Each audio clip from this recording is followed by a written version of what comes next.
The whole concept of cybersecurity is pretty interesting as well. Like you get to fight cybercrime and it's like critical thinking. So it was kind of similar to psychology in the sense that you're thinking on your feet. You got to figure out what's going on. And yeah, it seemed pretty interesting to me.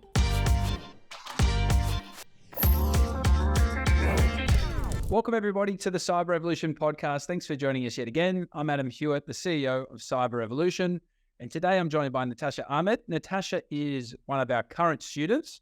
She's been with us now for studying for about 4 months or so. Natasha, how are you? Good. How are you?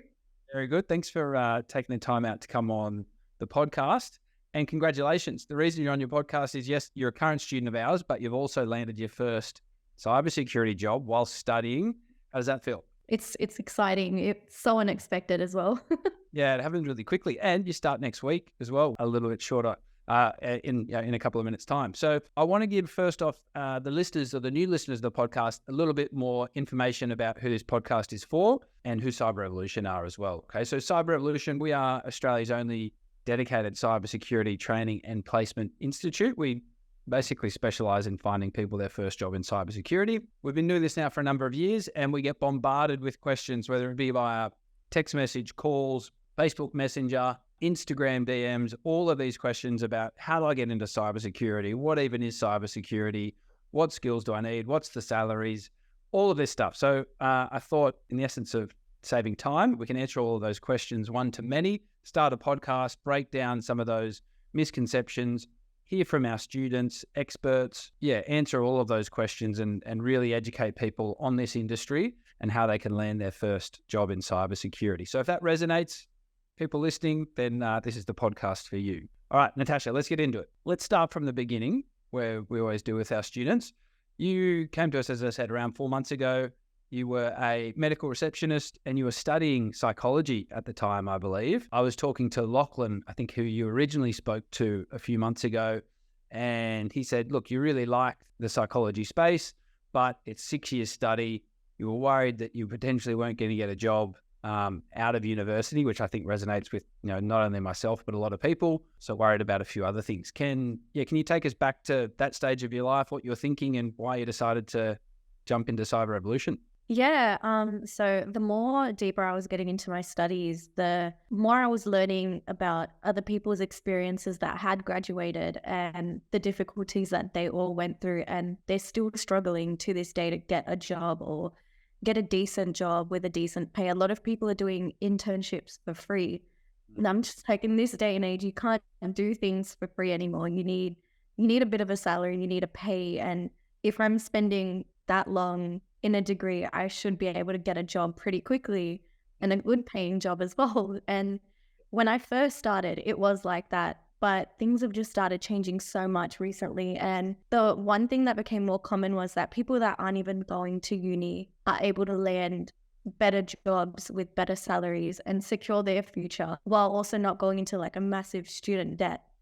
And I think it just opened my eyes a little bit. And I'm like, I think I'm doing something wrong. I need to think outside the box and what can I do? And so the more research I did, the more people I spoke to, I was like, there was options to go into I remember at one stage I was like, I'm going to go into HR. Mm-hmm. But even with HR, there was so many other things that you needed to do. And it wasn't, I don't know, I didn't find it as interesting as well. I'm like, obviously if I'm leaving one thing, I should be interested in the next. And then I came across cybersecurity, and the more and more I was learning about it, I think it just piqued my interest. And then I also came across this podcast where you mentioned that the government itself is funding so much just for cybersecurity. I was like, this is where it's at. Like, If I don't go here right now, I'm making a mistake. Yeah. Good on you. So 2 things there, right? Firstly, identifying that psychology potentially wasn't going to get you where you wanted to go and having the courage to get out of that quickly. And only after a year of studying, I think a lot of people will be like, I'm in it now. Let's just 5 years studying it and the tens of thousands of dollars in student debt and just hopefully something happens. But you decided to kind of take action and go, no, you know what, this is not, the pathway for me. And I think there's been a huge shift in the industry. Traditional education used to be go to university, get a degree, get a well-paid job, and you're off and you're going to be, have a head start above everyone else. And it's kind of starting to go the other way now. You need to find out the industry first that you're interested in, and find a really good industry with some good, growth opportunities. So well done for doing that. And then, a complete shift into cybersecurity as well takes a little bit of which is why we're going to get into. So what was it about cybersecurity that piqued your interest other than the podcast? Well, again, like the more I was looking into it, the more I found out the amount of the government's investing in this field. Another thing that was also interesting was the fact how behind Australia is with cybersecurity. Yep. So to catch up, that a lot of people are going to spend a lot of money. They're going to invest a lot of time and effort in this field, and they're going to try and get people in this field just so that they can catch up with the rest of the world. Yep. And that was also, I was just like, it would be silly of me not to kind of take that and roll with it. This is a chance and I should be taking it. And it was that. And it was like the whole concept of cybersecurity is pretty interesting as well. Like you get to fight cybercrime and it's like critical thinking. So it was kind of similar to psychology in the sense that you're thinking on your feet. You got to figure out what's going on. And yeah, it seemed pretty interesting to me. Yeah, not to bag the HR listeners out there, but it probably is a little bit more exciting and cutting edge and booming than, having to deal with HR issues and challenges, right? So yeah, you made a good decision. And so you've just landed your first cyber role. You're obviously starting your studies with us, and with our students, they get the opportunity to apply for roles whilst studying. Tell us a little bit more about the role that you've landed. So I just landed a role with CyberCX for strategy and consulting. I think I'd started my course with you guys, and not even a couple of weeks later, Hugo mentioned to me, hey, this is happening at CyberCX. I think you should apply. I was really nervous at the start, and I did even at one stage think that maybe I shouldn't apply just yet. I've just started my course. Like, I won't get in. And Hugo was a massive help. He was like, what's the worst that can happen? You're not going to get the job. Yep. And I was like, it's true. So we worked together. He helped me out a lot, and I applied. And I think we went through 4 different stages. And each stage, every time I'd get like the news that I'd passed, I was like, oh my goodness, what's going on? I would like go into shock, and I'd like message you up, like, I don't understand. And like, I was so unprepared. And even with my interview, when I left my interview, he was like, hey, how did it go? I was like, I don't think they'll take me. I'm like, I was a bit too honest. I was like, I told these guys I don't know anything. And he was like, no, you were honest. Hopefully you'll get it. And yeah, so it was crazy. I remember speaking to Hugo. You just jogged my memory. He turned to me, we were in the office, and he said, I've got a really good feeling that Natasha's going to get a role here. She just finished the interview, and she said that she was too honest and she doesn't think she's going to get it. But, they see that as a good thing. If you're honest and you go, I don't know this and I don't know that, but here are my strengths and this is my skill set that I do know, then that shows CyberCX and other employers out there that you are, you're self-aware enough and self-confident enough to say, look, this is what I don't know, but I'm willing to, invest the time and effort to get to know that stuff, which is really, really important when you're starting out a new career. Yeah, definitely. And I think just them as a company in general, they're very open-minded. They're not very like tunnel vision. Everyone has to be professional. I remember I stuttered in the interview like once or twice. And I told Hugo, I'm like, I stuttered. There's no way, like, it's not going to happen. And they still took me on. And I was like, it's such a great feeling to be a part of a company that's open-minded, and their environment is just great. Yep. And so Hugo helped you along the way. Each kind of time you'd pass the next stage of the interview, you'd text him. And yeah. By the way, for everyone listening in, Hugo is one of our, he's actually our business manager here, but he also jumps in and does some student support sessions. And he was supporting Natasha through this application process. So maybe tell us a little bit about how he did that. Yeah. So when I first did it, he was telling me how he helped me with my resume a lot. So when I first looked into this, I was like, I don't know if my resume is up to par or if it's good enough. And Hugo literally step by step, he was with me the whole time. I'd fix up my resume and I'd send it back to him. He would tell me where I can make improvements, send it back. Like, it was a lot of back and forth. Like, he invested a lot of his own time as well with me to help me out and help me get this role. And I honestly felt like I had a buddy with me the whole time I was doing this. And whenever I was stressed out, I would talk to him about it.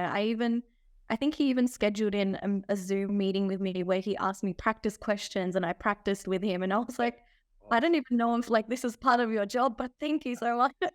Shout out to It Hugo. was great. It was like having a really good friend with you the whole time. Yep. No, great. We've got a group of career advisors that help our students do that. It's really important because yes, the certificates are important, but interview strategy and interview planning and practicing that is really, really important as well, because the interview is a big part of whether you get the job or not. So you must have implemented what he told you to, and which is why you're successful. So well done. And again, shout out to Hugo. I had Jennifer on, who's going to be your colleague now, actually, recently, and she said the same thing about him as well. That just having that support was something that was really, really helpful. And so you started with us, as I said, not too long ago. Complete career changer, no IT knowledge or experience. Were you nervous to make the decision to commit to doing something completely different? I was beyond nervous. I was freaking out a lot. I'm like, what if I'm making a mistake? And I'm like, if I commit to this, like, this is the next 6 months of my life or 9 months. And I'm also, obviously, you're making an investment, so you're paying and I was worried if I didn't understand the knowledge and I just committed to something and now I've just wasted all this time. Yep. So yeah, I was beyond nervous about it. But I think in the end it was pretty good. I'm glad I did it. I'm glad I took the leap. Again, as Hugo says, what's the worst that can happen? And you'll just be in the same spot that you were already. So I was like, I'm glad that I took that step. And again, I think if it wasn't for all the support that you guys provide, it would have been a lot harder. Yeah, definitely. So Hugo obviously helped, but you did as well. Like, what was it that helped you overcome those nerves? I think I've got this mentality where I'm just like, it is what it is. Like, now you've done it, you can't do anything about it. Yep. You just have to keep going. And so I just went for it. And when I started, I was a bit nervous at the start, but I think it was pretty easy. Like the tutorials are pretty straightforward. And again, if I needed any help, I can just ask. Yep. But yeah. Perfect. And so here we are now. You've now, landed your role at CX, which are a really amazing progressive company, right? They're playing a huge role in bridging the skills gap that we always talk about here at Cyber Revolution. There's a huge skill shortage in Australia. But what they've also done, which is amazing, is they're closing the gender gap within cybersecurity too, which is about 80% dominated by dominated by men. And so you're part of a really cool initiative of the all-female cohort. It must be pretty cool to feel a part of a really progressive, innovative company like CyberCX. Yeah, definitely. I think another thing that was that motivated me a lot more as well to like try and get this role was that I would be part of the first all-women's cohort. Like, that's a massive step in the right direction. And just for this company to be doing this is another reason why I was like, I want to be a part of this company, because they're thinking outside the box. They're trying to make things better. And obviously, if they're taking such a big step inside the company, their environment would be a lot better too. Yep. So yeah, it was great. Yep. Amazing. And now what you've got to do, right, is you're going to have the opportunity and the privilege to now land a job in cybersecurity and then study with us outside of your full-time or outside of your work as well with CyberCX, which is important to balance, right? Use all of the support that we provide, but also CyberCX are going to provide you with a bunch of support. With your studies, I know you're just starting out and learning these new skills as well. Maybe talk to some of our listeners who would be actually, still studying and still applying for some roles. How do you find balancing your study life with your work life? Do you have any kind of strategies there? I've just made like a timetable, just like what you do at uni. So these days I'm working. So the other days I'm going to be studying, and it's from this time to this time. And I also set goals, and I would set goals with Hugo as well. Like, by the end of the week, I need to do this many videos, or like, it was just more about setting goals and reaching them. Yep. Perfect. And I guess any other tips would be really cool as well. So if we can give some people who are listening now who are studying, but also actually maybe people who are thinking about getting into cybersecurity for the first time, they might be really nervous, a complete career changer, and like, oh, I could never study cybersecurity or land a job. What would be your top 3 tips for somebody that's looking to get into cyber for the first time? Top 3.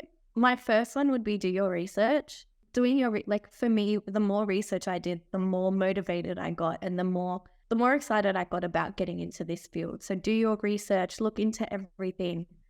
Another one would be invest in yourself. So what I did with you guys, when I joined with you, I invested in myself. I invested in this career. So not only am I motivated now, I've now put my time and money where it should go. And now I'm going to get it done, because once you've invested in yourself, you're going to keep working, and it's going to motivate you to work harder as well. Yep. And I think the final tip, honestly, it's better than, what's the worst that can happen? That's honestly it. What's the worst that can happen? You take that jump and it doesn't work out for you. You'll just be where you are right now. But what if it works out? Like for me, it worked out. Yeah, exactly. And then what's the consequence of not doing anything? The consequence of not doing anything is just you sit around and you're always going to be like, what if? And I think that's worse than actually trying, just sitting around and being like, if I tried, I would probably be here. Had I not signed up with you guys when I did, I wouldn't have a job in cybersecurity right now, which is crazy. And there was a point where I was like, oh no, maybe I'm just going to wait it out. I'm just going to wait 6 months. I'll finish my semester at uni and then I'll sign up. And I remember, I can't remember if it was Lachlan, but someone said to me, why not just sign up now? Why wait? Mm-hmm. And I was like, you know what, that's so true. So I signed up, and had I not, I wouldn't be where I am right now. That is a quality that there's no wonder you're successful in the training and successful in finding a job so quickly, because a huge part of cybersecurity is not only identifying problem solving, but actually taking action on those problems. Mm-hmm. If you're someone that can sit on the fence, or you're indecisive and you're like, should I, could I? Like, realistically in cybersecurity, days go by or even seconds go by and there's a problem that needs fixing and acting on. You don't take action on it, then that's, hundreds of thousands of dollars that could potentially help the business, right? I don't know whether you've thought about it this way, but that is a really, really high quality skill that you need to have in cybersecurity, is to go, you know what, here's a problem, I can solve it, and I'm going to take action on that and do it now. So well done for doing that. That's a really key skill set to be successful in cyber. Amazing. Okay, so what were those 3 tips? Let's do a bit of a recap. So it was, do your research. Really, really important. Do your research on the industry, I would say. Like as you said, Natasha, you listened to the podcast. You've just rattled off some statistics saying, how much the government has invested in cybersecurity, how far Australia behind is the rest of the world. Invest in yourself. That does 2 things, right? You invest into yourself, that will, again, motivate you and drive and push you to complete your certifications and stick to it. If you're just doing a free course online, no one really knows you're doing it. Likelihood of you actually, completing it, right? Yeah. What it also shows is employers, I know for our students that apply through our pathways, it shows companies, wait a second, Natasha is serious about this industry. She's just invested into herself out of her own pocket to upskill and get into the industry. That shows them that you're fed income about this career change, which is really, really important. And the other one, which is what I hear all the time from people that I have on, is just do it. Like, what is the worst thing that can happen?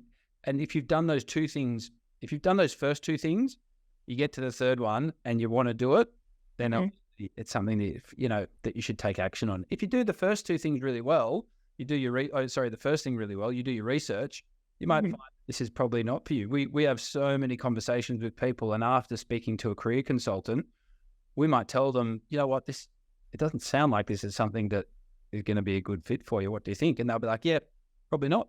You know what I mean?